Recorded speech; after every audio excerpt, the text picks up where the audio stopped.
You mentioned that, like before even the scrim, that you had issues with playing against champions, and you mentioned that streamer Sanvale. I don't know how to pronounce Yeah. him, and I mean I know who he is. And when you'll be playing against better people, everything that you are doing will be punished if you're doing predictable.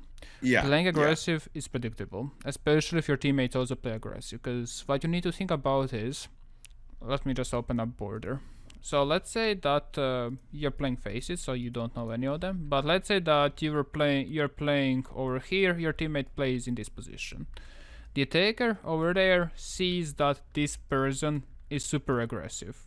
Okay. Mhm. Now let's say this is round number 1. Round number 2. Let's say that you play ventilation workshop.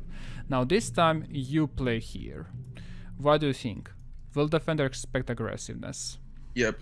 Definitely. I mean, he doesn't know if that's you or your teammate, but if your team is aggressive, then they're going to expect aggressiveness. So sometimes, like, something extremely hard, but you need to think about is how your team plays. If your team plays aggressive, then you play passive and reverse. Okay. It's great to be playing, for example, some red positions. So, for example, playing over here is very nice. You did this in the last round with Oryx, if I remember correctly. That's very nice. If you wouldn't, and your teammates will not be playing aggressive beforehand. But the thing is, if your teammates are playing super aggressive beforehand, then I'm expecting someone to be playing there. Playing this position, like, you can very easily get destroyed from the from the passport and from these two angles. Like, you're going to get toasted very quickly.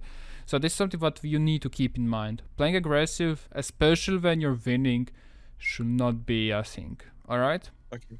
This is the number one thing that you need to think about when it comes to defense.